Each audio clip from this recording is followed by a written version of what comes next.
Justice for Soujanya, justice for Soujanya, justice for Soujanya.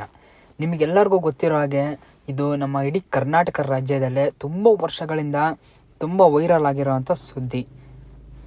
ಇನ್ನೊಂದು ವಿಷಯ ಏನಂದರೆ, ಈ ಕೇಸ್ಗೆ ಇನ್ನೂ ನ್ಯಾಯ ಅನ್ನೋದೇ ಸಿಕ್ಕಿಲ್ಲ. ಈ ಕೇಸ್ ಕೂಡ ಕ್ಲಿಯರ್ ಕೂಡ ಇನ್ನೂ ಆಗಿಲ್ಲ. ಅವ್ರ ಮನೆಯವ್ರು ಕೂಡ ಇನ್ನೂ ಪರದಾಡ್ತಾನೆ ಇದ್ದಾರೆ. ಇದನ್ನು ಮಾಡಿದವರು, ಈ ಕೃತ್ಯ ಮಾಡಿದವರು ಕೂಡ ಯಾರು ಅನ್ನೋದು ಕೂಡ ಇಲ್ಲಿವರೆಗೂ ಕೂಡ ಗೊತ್ತಾಗಿಲ್ಲ. ಇದು ಒಂದೇ ಅಲ್ಲ, ಮತ್ತು ಇದೇ ಥರ ಧರ್ಮಸ್ಥಳದಲ್ಲಿ ಅನೇಕ ದೌರ್ಜನ್ಯಗಳು, ಕೊಲೆಗಳು, ಅತ್ಯಾಚಾರಗಳು ಕೂಡ ನಡೆದಿದೆ. ಅದೆಲ್ಲದಕ್ಕೂ ಕೂಡ ಯಾರು ಮಾಡಿದವರು ಅನ್ನೋದನ್ನು ಕೂಡ ಗೊತ್ತಿಲ್ಲ. ಕೇಸ್ ಬಂದು ಸುಪ್ರೀಂ ಕೋರ್ಟ್ವರೆಗೂ ಕೂಡ ಹೋಗಿದೆ. ಆದರೆ ಇನ್ನೂ ಕೂಡ ನ್ಯಾಯ ಅನ್ನೋದು ಸಿಕ್ಕಿಲ್ಲ. ಹಾಗಾಗಿ ಸುಪ್ರೀಂ ಕೋರ್ಟ್ ಅವರು ಒಂದು ನೋಟಿಸ್ನ ಕಳಿಸಿದ್ದಾರೆ. ಅದು ನೋಟಿಸ್ ಏನಂತ ನೋಡಿ ಈಗ ಓದ್ತಿದ್ದೀನಿ. ಈ ನೋಟಿಸ್ ಏನಂದರೆ, 1,00,000 ಸಹಿ ಸಂಗ್ರಹ ಅಭಿಯಾನ ಅಂತ. 1,00,000 ಜನ ಒಂದು ವೆಬ್ಸೈಟಲ್ಲಿ ಸೈನ್ನ ಮಾಡಬೇಕು. ಅವಾಗ ಹೈಕೋರ್ಟಿಂದ ಮತ್ತು ಸುಪ್ರೀಂ ಕೋರ್ಟಿಂದ ಆ್ಯಕ್ಷನ್ನ ತಗೋತೀವಿ ಅಂತ ಹೇಳಿದ್ದಾರೆ. ಏನಂತ ಅನ್ನೋದನ್ನ ತಿಳಿಸ್ಕೊಡ್ತೀನಿ ಬನ್ನಿ. ಯಾವುದಕ್ಕೆ ಅನ್ನೋದನ್ನು ಕೂಡ ಇದರಲ್ಲಿ ತಿಳಿಸ್ಕೊಡ್ತೀನಿ. ಸೌಜನ್ಯ ಹತ್ಯೆ ಮತ್ತು ಧರ್ಮಸ್ಥಳದಲ್ಲಿ ದಶಕಗಳಿಂದ ಆದ ನಿಗೂಢ ಸಾವುಗಳ ಬಗ್ಗೆ ಸುಪ್ರೀಂ ಕೋರ್ಟ್ನಿಂದ ಮತ್ತು ನಿವೃತ್ತ ನ್ಯಾಯಾಧೀಶಕರು ಉಸ್ತುವಾರಿಯಲ್ಲಿ SIT ತನಿಖೆ ಆಗಬೇಕು ಅನ್ನೋದ ಕಾರಣಕ್ಕಾಗಿ ನಮ್ಮೆಲ್ಲರ ಬೆಂಬಲ ಕೊಡ್ತೀರಾ ಅನ್ನೋದನ್ನ ತಿಳ್ಕೊಳೋದಕ್ಕೋಸ್ಕರ ಸುಪ್ರೀಂ ಕೋರ್ಟಿಂದ ಈ ಒಂದು ಆದೇಶನ ಹೊರಡಿಸಿದ್ದಾರೆ. ಈಗಾಗಲೇ ಕೋರ್ಟ್ ನೀಡಿರುವ ಆದೇಶದಂತೆ ತಪ್ಪು ಮಾಡಿರುವ ಅಧಿಕಾರಿಗಳ ಮೇಲೆ ಕ್ರಮ ಆಗಬೇಕು. ಈಗಾಗಲೇ ಏನಂತ ಹೇಳಿದ್ದಾರೆ ಅಂದರೆ, ಈಗ ತಪ್ಪು ಮಾಡಿರುವ ಅಧಿಕಾರಿಗಳ ಮೇಲೆಲ್ಲ ಕ್ರಮ ಆಗಬೇಕು.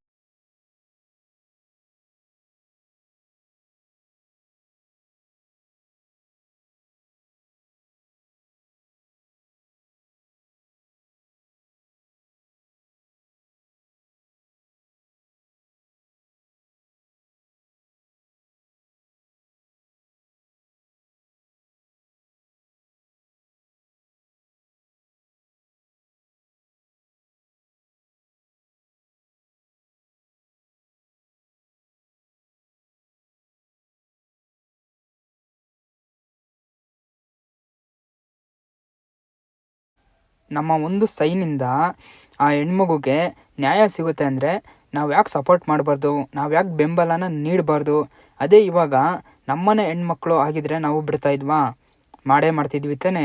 ಹಾಗೆ ಈ ಹೆಣ್ಮಗುನು ಕೂಡ ನಮ್ಮನೆ ಹೆಣ್ಮಗು ಅಂತ ತಿಳ್ಕೊಂಡು ನಾವು ಪ್ರತಿಯೊಬ್ಬರು ಕೂಡ ಒಂದೊಂದು ಸೈನ ಮಾಡಿ ಆದಷ್ಟು ಬೇಗ ಸೈನ ಕಂಪ್ಲೀಟ್ ಮಾಡಿದಷ್ಟು ಕೂಡ ಈ ಹೆಣ್ಮಗುಗೆ ನ್ಯಾಯ ಅನ್ನೋದು ಬೇಗ ಒದಗಿಸಿ ಕೊಡ್ತಾರೆ ಸುಪ್ರೀಂ ಕೋರ್ಟಿಂದ. ಆ ಹೆಣ್ಮಗುಗೆ ನ್ಯಾಯ ಕೂಡ ಸಿಗುತ್ತೆ, ತಪ್ಪು ಮಾಡಿದವ್ರಿಗೂ ಕೂಡ ಶಿಕ್ಷೆ ಅನ್ನೋದು ಕೂಡ ಆಗುತ್ತೆ. ಯಾವ ಥರ ಸೈನ್ ಮಾಡೋದು ಅನ್ನೋದನ್ನ ತಿಳಿಸ್ಕೊಡ್ತೀನಿ. ಫಸ್ಟು ನಿಮ್ಮ ಫೋನಲ್ಲಿರೋ ಗೂಗಲ್ಗೆ ಹೋಗಿ ಗೂಗಲ್ನ ಓಪನ್ ಮಾಡಿಬಿಟ್ಟು ಇಲ್ಲಿ ಮೇಲ್ಗಡೆ ಮೈಕ್ ಪಕ್ಕ ಕ್ಯಾಮ್ರಾ ಅನ್ನೋದು ಕಾಣಿಸ್ತಿದ್ಯಲ್ಲ, ಅದ್ರ ಮೇಲೆ ಟಚ್ ಮಾಡಿ. ಅದ್ರ ಮೇಲೆ ಟಚ್ ಮಾಡ್ತಿದ್ದಂಗೆ ಈ ಥರ ಬ್ಯಾರ್ ಕೋಡ್ನ ಸ್ಕ್ಯಾನ್ ಮಾಡೋದು ಬರುತ್ತೆ. ಅದಾಗ್ತಿದ್ದಂಗೆ ನೀವು ತೆಗೆದಿದ್ದ ಫೋಟೋನ ಇದ್ರ ಮೇಲೆ ಅಪ್ಲೋಡ್ ಮಾಡ್ಕೊಳ್ಳಿ. ಅಪ್ಲೋಡ್ ಮಾಡ್ಕೊಂಡಿದ್ದು ಕೂಡ ಇಲ್ಲಿ ಕೆಳಗೆ ಸ್ಕ್ಯಾನರ್ ಕಾಣ್ತಿದೆಯಲ್ಲ, ಅದ್ರ ಮೇಲೆ ಟಚ್ ಮಾಡಿ. ಅದನ್ನು ಟಚ್ ಮಾಡ್ತಿದ್ದಂಗೆ ಈ ಥರ ಕೆಳಗೆ ಒಂದು ವೆಬ್ಸೈಟು ಓಪನ್ ಆಗುತ್ತೆ, ಒಂದು ಮೆಸೇಜ್ ಕಾಣುತ್ತೆ. ಅದ್ರ ಮೇಲೆ ಕೆಳಗೆ ಇಲ್ಲಿ ನೋಡಿ, ಇಲ್ಲಿ ಒಂದು ಲಿಂಕ್ ಇದೆ, ಅದ್ರ ಕೆಳಗೆ ಕಾಪಿ URL ಮತ್ತು ವೆಬ್ಸೈಟ್ ಅಂತಿದೆ. ಫಸ್ಟು ವೆಬ್ಸೈಟ್ ಮೇಲೆ ಟಚ್ ಮಾಡ್ಕೊಳ್ಳಿ. ಟಚ್ ಮಾಡಿದ ತಕ್ಷಣ ಈಗ ಗೌರ್ಮೆಂಟಿಂದ ಏನು ವೆಬ್ಸೈಟ್ ಮಾಡಿದ್ರೋ ಅದು ಓಪನ್ ಆಗುತ್ತೆ. ಈಗ ವೆಬ್ಸೈಟಲ್ಲಿ ಏನಿದೆ ಅನ್ನೋದನ್ನ ತಿಳಿಸ್ಕೊಡ್ತೀನಿ ಬನ್ನಿ, ಮತ್ತು ಯಾವ ಥರ ಸೈನ್ ಮಾಡೋದು ಅನ್ನೋದು ಕೂಡ ಹೇಳ್ತೀನಿ. ಫಸ್ಟು ಇದರಲ್ಲಿ ಗೈಡ್ಲೈನ್ಸ್ ಏನಿದೆ ಅದನ್ನು ಕೂಡ ಓದ್ಕೊಳ್ಳೋಣ. ಸೌಜನ್ಯ ಹತ್ಯೆ ಆ್ಯಂಡ್ ಧರ್ಮಸ್ಥಳದ ಸರಣಿ ಹತ್ಯೆಗಳು ನ್ಯಾಯಾಂಗ ಮೇಲ್ವಿಚಾರಣೆ SIT ತನಿಖೆ ಆಗ್ರಹಿಸಿ ಅಂತ ಇದೆ. ಅದಕ್ಕೆ ನಮ್ದೆಲ್ಲರದ್ದು ಕೂಡ ಸೈನ್ ಬೇಕು ಅಂತಲೂ ಇದೆ. ಇವಾಗ ಸೈನ್ ಬಂದು ಎಷ್ಟಾಗಿದೆ ಅಂದರೆ 1,37,345 ಸೈನ್ಗಳಾಗಿದೆ. ಅದಾದ ನಂತರ ಕೆಳಗೆ ನೋಡಿ, ಈಗ ರೀಸೆಂಟಾಗಿ ಯಾರ್ಯಾರು ಸಿಗ್ನೇಚರ್ ಮಾಡಿದಾರೋ ಅವ್ರ ಹೆಸರು ಎಲ್ಲದು ಕೂಡ ಬರ್ತಿದೆ. 20 ಸೆಕೆಂಡ್ಸು, 28 ಸೆಕೆಂಡ್ಸು, 1 ಮಿನಿಟು. ಅದಾದ ನಂತರ ಕೆಳಗೆ ಏನಕ್ಕೆ ಸೈನ್ ಮಾಡ್ತಿದ್ದೀರಾ ಅನ್ನೋದನ್ನು ಕೂಡ ಇದರಲ್ಲಿ ತಿಳಿಸ್ಕೊಟ್ಟಿದ್ದಾರೆ. ಅದನ್ನು ಕೂಡ ನೀವು ನೋಡ್ಬೋದು.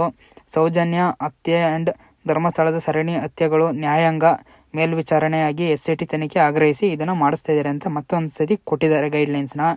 ಇಂಗ್ಲೀಷಲ್ಲಿ ಬೇಕು ಅಂದರೆ ತೀರಾ ಫುಲ್ ಕೆಳಗೆ ಸ್ಕ್ರಾಲ್ ಡೌನ್ ಮಾಡಿ ಅಲ್ಲಿ ಇಂಗ್ಲೀಷಲ್ಲಿ ಕೂಡ ಇವರು ಇದನ್ನು ತಿಳಿಸ್ಕೊಟ್ಟಿದ್ದಾರೆ. ಕನ್ನಡ ಬರ್ದಿಲ್ದವ್ರಿಗೆ ಮಾತ್ರ. ನಮ್ಮ ಕರ್ನಾಟಕದಲ್ಲಿ ಕನ್ನಡದವ್ರು ಬರ್ದಲೇ ಇರೋರು ಯಾರು ಕೂಡ ಇಲ್ಲ.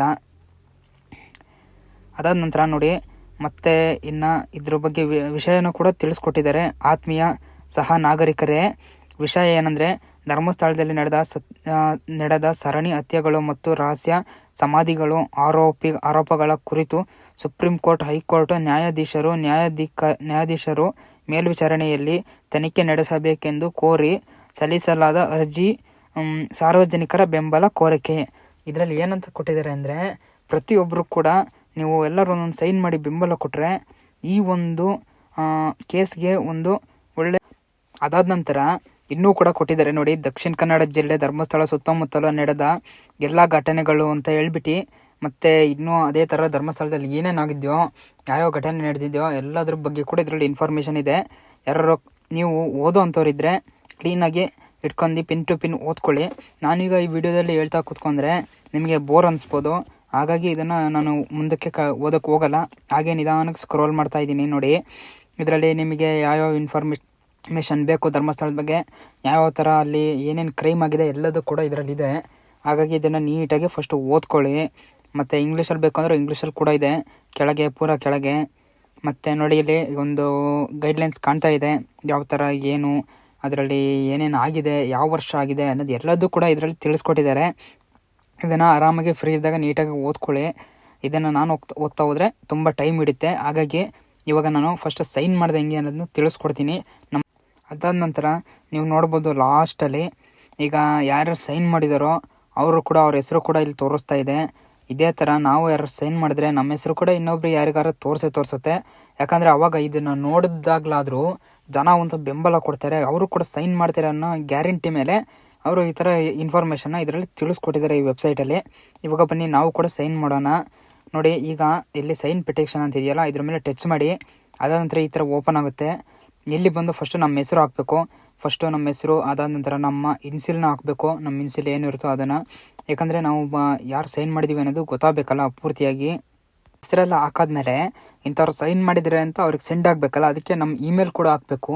ಅದಾದ ನಂತರ ಇಮೇಲ್ ಹಾಕ್ತಿದ್ದಂಗೆ ಮತ್ತು ನಮ್ಮ ಅಡ್ರೆಸ್ನೂ ಕೂಡ ಇದೆ, ಯಾಕಂದರೆ ಅವ್ರಿಗೆ ಗೊತ್ತಾಗಬೇಕಲ್ಲ ಈಗ ಒಂದೇ ಊರಿನಲ್ಲಿ ಸಪೋರ್ಟ್ ಮಾಡ್ತಿದ್ದಾರೋ ಇಲ್ವಾ, ಮತ್ತು ಹಲವಾರು ಊರುಗಳಿಂದನೂ ಜನಗಳೆಲ್ಲ ಸಪೋರ್ಟ್ ಮಾಡ್ತಿದ್ದಾರೋ, ಬೆಂಬಲ ಕೊಡ್ತಿದ್ದಾರೋ ಗೊತ್ತಾಗಬೇಕಲ್ಲ.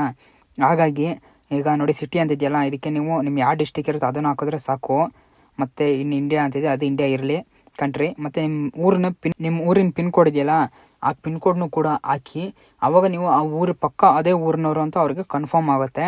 ಅದಾದ ನಂತರ ನೋಡಿ, ಈಗ ನಾವು ಸೈನ್ ಇನ್ ಮಾಡಿ ಅವ್ರಿಗೆ ನಮ್ಮ ಸೈನ್ ಕೂಡ ಹೋಗಿದೆ. ಆಗ ಈಗ ನಮ್ಮ ಸೈನ್ ಹಾಕಿರೋದು ಕಂಪ್ಲೀಟ್ ಆಯಿತು. ಈಗ ನೋಡಿ ಮೇಲ್ಗಡೆ 2 ಸ್ಟೆಪ್ ಕಂಪ್ಲೀಟ್ ಆಗಿದೆ. 3ನೇ ಸ್ಟೆಪ್ ಏನೋದನ್ನ ಕೂಡ ತಿಳಿಸ್ಕೊಡ್ತೀನಿ ನೋಡಿ. ಇದನ್ನು ನಾವೀಗ ಸೈನ್ ಮಾಡಿದ್ದೀವಲ್ಲ, ಈಗ ಇದನ್ನು ನಾವು ಬೇರೆಯವರು ಕೂಡ ಸೈನ್ ಮಾಡಬೇಕು ಅಂದರೆ ಇದನ್ನು ಶೇರ್ ಕೂಡ ಮಾಡ್ಬೋದು. ಈ ಲಿಂಕ್ನ ಇಲ್ಲಿ ನೋಡ್ಬೋದು ನೀವು, ಕಾಪಿ ಲಿಂಕ್ ಅಂತಿದೆ. ಈಗ ನಾನು ಕೂಡ ಕಾಪಿ ಮಾಡಿದೆ. ಅದಾದ ನಂತರ ನಾವು ಬೇರೆ ಥರ ಶೇರ್ ಮಾಡ್ತೀವಿ ಅಂದರೆ ಅದನ್ನು ಕೂಡ ಮಾಡ್ಬೋದು. ವಾಟ್ಸಪ್ಪಲ್ಲಿದೆ, ಇನ್ಸ್ಟಾಗ್ರಾಮಲ್ಲಿದೆ, ಸ್ಟೋರಿಯಲ್ಲಿದೆ, ಫೇಸ್ಬುಕ್ ಮೆಸೆಂಜರ್ ಇದೆ, ಇಮೇಲು, SMS ಇದೆ, ಯಾವುದ್ರಲ್ಲಿ ಬೇಕಾದ್ರೆ ಶೇರ್ ಮಾಡ್ಬೋದು. ನೋಡಿ ಇಲ್ಲಿ ಕೆಳಗೆ ಶೇರ್ ಮಾಡಿದವ್ರು ಕೂಡ ತೋರಿಸ್ತಿದ್ದಾರೆ. ವಾಟ್ಸಪ್ಪಲ್ಲಿ, ಫೇಸ್ಬುಕ್ಕಲ್ಲಿ ಯಾರ್ಯಾರು ಶೇರ್ ಮಾಡಿದ್ದಾರೆ ಅವ್ರದ್ದು ಕೂಡ ತೋರಿಸ್ತಾ ಇದೆ. ಇದೇ ಥರ ಶೇರ್ ಮಾಡ್ಬೋದು. ಇದಾದ ನಂತರ ಕಂಟಿನ್ಯೂ ಕೊಡಿ. ಕಂಟಿನ್ಯೂ ಆದಮೇಲೆ ಈಗ ಇದೇ ಥರ ಯಾವ್ದಾರ ಕೇಸ್ಗಳಿಗೆ ನ್ಯಾಯ ಸಿಕ್ಕಿರಲ್ಲ ಅದು ಕೂಡ ಇಲ್ಲಿ ತೋರಿಸ್ತಾ ಇದೆ ನೋಡಿ. ನೆಕ್ಸ್ಟ್ ಮಾಡ್ತಾ ಇದ್ದೀನಿ. ನ್ಯಾಯ ಸಿಕ್ತಿಲ್ದವರು ಈ ಥರ ವೆಬ್ಸೈಟ್ನಲ್ಲಿ ಅಪ್ಲೋಡ್ ಮಾಡಿರ್ತಾರೆ, ಅವ್ರದ್ದು ಕೂಡ ಇದೆ. ಬೇಕಂದರೆ ಅವ್ರಿಗೂ ಸೈನ್ ಮಾಡ್ಬೋದು. ಈಗ ನಮಗೆ ಅದು ಬೇಡ, ಹಾಗಾಗಿ ಇಲ್ಲಿ ಸಿ ನ್ಯೂಸ್ ಒಂದು ಪಿಟಿಷನ್ ಯುವರ್ ಸೈನ್ಡ್ ಅಂತ ಇದೆಯಲ್ಲ, ನಾವು ಸೈನ್ ಮಾಡಿರೋದನ್ನ ಇಲ್ಲಿ ತೋರಿಸುತ್ತೆ. ಈಗ ಇದ್ರ ಮೇಲೆ ಟಚ್ ಮಾಡಿ. ಇಲ್ಲಿ ಟಚ್ ಮಾಡಿದ್ಮೇಲೆ ನೋಡಿ, ಇವಾಗ ಎಷ್ಟು ಜನ ಸೈನ್ ಮಾಡಿದ್ದಾರೆ ಅಂದರೆ 37,345 ಜನ ಸೈನ್ ಮಾಡಿದ್ದಾರೆ ಅಂತ ಬಂದು ತೋರಿಸ್ತಾ ಇದೆ. ಮತ್ತೇನು ಕೆಳಕ್ಕೆಲ್ಲ ಬಂದರೆ ಫಸ್ಟ್ ಸ್ಟಾರ್ಟಿಂಗಲ್ಲಿ ಏನು ಹೇಳಿದ್ನೋ ಅದೇ ಇಲ್ಲೂ ಕೂಡ ಇದೆ. ಮತ್ತೊಂದು ಸತಿ ಯಾರು ಓದೋರಿದ್ದರೆ ಓದ್ಕೋಬೋದು. ಅದಾದ ನಂತರ ಮತ್ತು ಇಲ್ಲೂ ಕೂಡ ಒಂದು ಶೇರ್ ಆಪ್ಷನ್ ಇದೆ, ಇಲ್ಲೂ ಕೂಡ ನೀವು ಶೇರ್ ಮಾಡ್ಬೋದು. ಇದು ಕೂಡ ಯಾವ ಥರ ಶೇರ್ ಮಾಡೋದನ್ನು ಕೂಡ ನಾನು ತಿಳಿಸ್ಕೊಡ್ತೀನಿ ನೋಡಿ. ಈಗ ನಾನು ವಾಟ್ಸಪ್ ಮುಖಾಂತರ ಶೇರ್ ಮಾಡ್ತಾಯಿದ್ದೀನಿ. ಆ ಲಿಂಕ್ನ ಟಚ್ ಮಾಡಿದ ತಕ್ಷಣ ವಾಟ್ಸಪ್ಪಿಗೆ ಬಂದೆ, ಓಪನ್ ಆಯಿತು. ಓಪನ್ ಆದಮೇಲೆ ನೋಡಿ, ಈಗ ನಾವು ಒಂದು ಗ್ರೂಪಲ್ಲೇ ಶೇರ್ ಮಾಡ್ತಿದ್ದೀನಿ ಲಿಂಕ್ನ. ಈಗ ಗ್ರೂಪ್ಗೆ ಬಂದು ಶೇರ್ನ ಆಪ್ಷನ್ನ ಕೊಟ್ಟಿದ್ದೀನಿ. ಈಗ ನೋಡಿ ಗ್ರೂಪಲ್ಲಿ ಅಪ್ಲೋಡ್ ಆಯಿತು, ಸೆಂಡ್ ಆಗ್ತಾಯಿದೆ. ಈಗ ಸೆಂಡ್ ಆಯಿತು.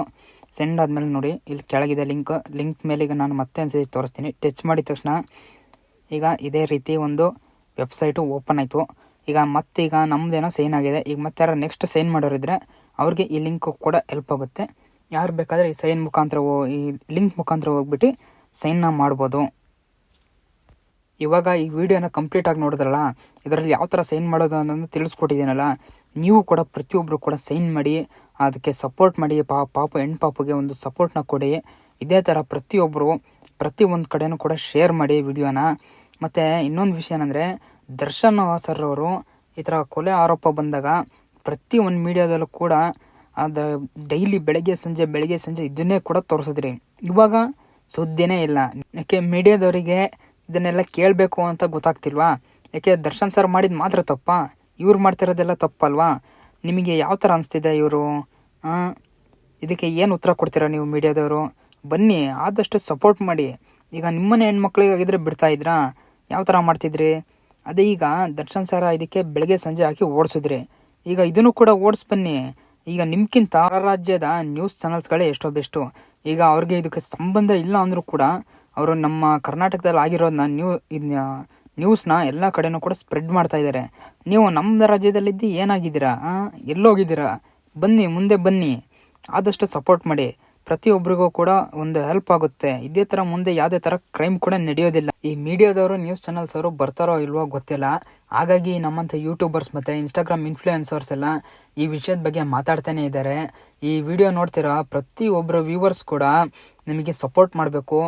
ಮತ್ತು ನಾವು ಇದರಲ್ಲಿ ಯಾವ ಥರ ಏನು ನಡೆಸ್ತಾರೆ ಅನ್ನೋದು ಕೂಡ ನಿಮಗೆ ಕಾರ್ಯಾಚರಣೆಗಳನ್ನ ತಿಳಿಸ್ಕೊಡ್ತೀವಿ. ಆದಷ್ಟು ಈ ವಿಡಿಯೋನ ಪ್ರತಿಯೊಬ್ಬರು ಕೂಡ ನಿಮ್ಮ ಫ್ರೆಂಡ್ಸ್ ಆಗಲಿ, ಫ್ಯಾಮಿಲೀಸ್ ಆಗಲಿ, ಯಾವ್ದಾರ ಗ್ರೂಪ್ ಇದ್ದರೆ ಎಲ್ಲದಕ್ಕೂ ಕೂಡ ಶೇರ್ ಮಾಡಿ. ಪ್ರತಿಯೊಬ್ಬೊಬ್ಬರು ಕೂಡ ಒಂದೊಂದು ಸೈನ್ನ ಮಾಡಿ ನಿಮ್ಮ ವೆಬ್ಸೈಟಲ್ಲಿ, ಗೂಗಲಲ್ಲಿ. ಆವಾಗ 1 ಲಕ್ಷ ಸೈನ್ ಯಾವಾಗ ಕಂಪ್ಲೀಟ್ ಆಗುತ್ತೋ ಆದಷ್ಟು ಬೇಗ ಕಂಪ್ಲೀಟ್ ಆದರೆ ಈಗ ಕೋರ್ಟಿಂದ ಆದಷ್ಟು ಬೇಗ ಕಾರ್ಯಾಚರಣೆಗಳನ್ನೆಲ್ಲ ನಡೆಸ್ತಾರೆ. ಆದಷ್ಟು ಬೇಗ ಒಂದು ಹೆಣ್ಣು ಮಗುಗೆ ನ್ಯಾಯ ಕೂಡ ಸಿಗುತ್ತೆ ಅಂತ ಹೇಳ್ತಾ ಇವತ್ತಿನ ಈ ವಿಡಿಯೋನ ಇಷ್ಟಕ್ಕೆ ಮುಗಿಸ್ತಾ ಇದ್ದೀನಿ. ಇದೇ ಕೇಸ್ ಬಗ್ಗೆ ಇನ್ನೂ ಆದಷ್ಟು ಹೆಚ್ಚಿನ ಅಪ್ಡೇಟ್ಸ್ ಬೇಕು ಅಂದರೆ ಇನ್ನೂ ಯಾರು ನಮ್ಮ ಚಾನಲ್ನ ಸಬ್ಸ್ಕ್ರೈಬ್ ಮಾಡ್ಕೊಳ್ಳಿ, ಲೈಕ್ ಮಾಡಿ, ಮತ್ತು ಕಾಮೆಂಟ್ನಲ್ಲಿ ಜಸ್ಟಿಸ್ ಫಾರ್ ಸೌಜನ್ಯ ಅಂತ ಹೇಳ್ಬಿಟ್ಟು ಕಾಮೆಂಟ್ ಮಾಡಿ. ಆದಷ್ಟು ವಿಡಿಯೋನ ಪ್ರತಿಯೊಬ್ಬರಿಗೂ ಕೂಡ ಶೇರ್ ಮಾಡಿ.